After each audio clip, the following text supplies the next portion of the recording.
Nagbabalik po ang ating programa, DepEd Hour. Sa atin pong teleturuan ay tatampok natin ang Science Module 1 para sa Season 4.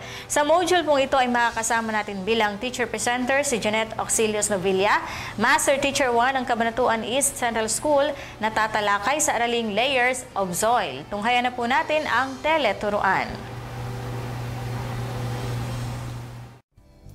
Magandang gabi sa ating mga taga-subaybay ng DepEd Hour teleturuan. Ako si Ma'am Jeanette Auxilios Novilla ng Paaralang Sentral ng Silangang Cabanatuan para sa ikatlong module ng Science, ikatlong baitang para sa Season 3. Sa aralin natin ngayon, matututunan natin kung ano-ano ang mga layers o patong ng soil o lupa. Ilarawan ang katangian ng bawat layer o patong at bigyang halaga ito. Mga bata, magbalik-aral tayo. Ano-ano na nga ang bumubuo sa ating planetang mundo? Lithosphere, ang tawag sa bahaging lupa. Hydrosphere naman ang tawag sa bahaging tubig. At atmosphere ang gas na bahagi. Alam niyo ba kung saan nanggagaling ang ating kinakaing prutas, gulay at iba pa? Tama, sa halaman. Ngunit alam niyo ba kung saan tumutubo ang halaman? Saang bahagi ng mundo?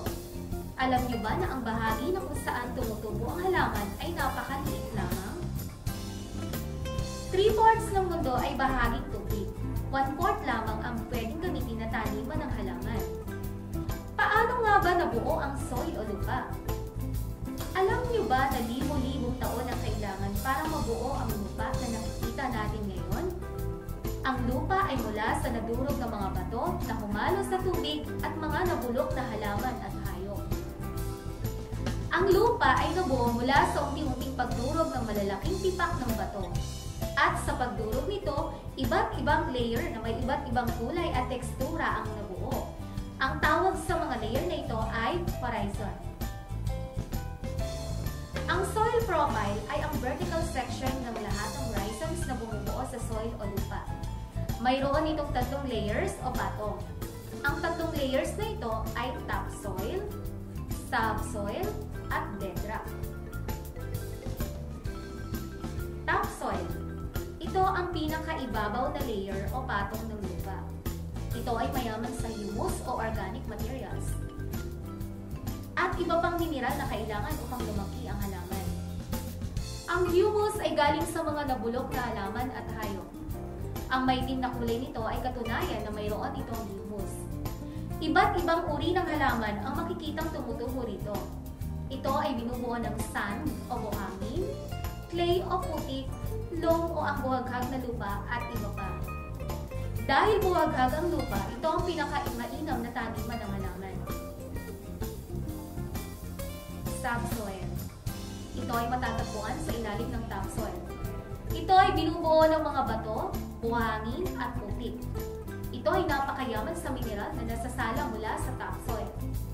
Kapag ang subsoil ay nasira, ang subsoil ay hindi makakasuporta mag-isa sa pagpapalaki ng halaman. Dahil konting-konti lamang o wala na halos itong humus, kaya kulang ito sa sustansya o mineral na kailangan ng halaman para lumaki. Bedrock. Ito ang pinakailalim na layer o patong ng soil o lupa. Ito ay binubuo ng malalaking bato at graba. Ito ang sumusuporta sa subsoil at topsoil.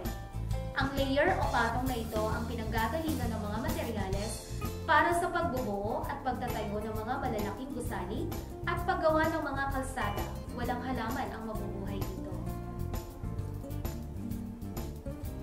Napakahalaga ng soil o lupa sa atin.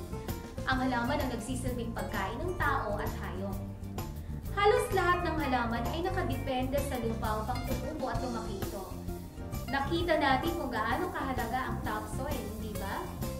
Nalaman natin na napakaliit lamang pala ng bahagi ng mundo na pwedeng gamitin sa pagpapalaki ng halaman na pinagkukunan natin ng pagkain. Kailangan pa ng 500 hanggang 1,000 taon upang makabuo ng 1 inch na topsoil. Ngunit alam niyo ba na kahit ang maliit na bahagi nito ay nasa panganib pa din? Pansamantala po natin pinuputol ang ating DepEd Hour teleturuan para sa ilang paalala po mula sa ating hinihilan. Magbabalik po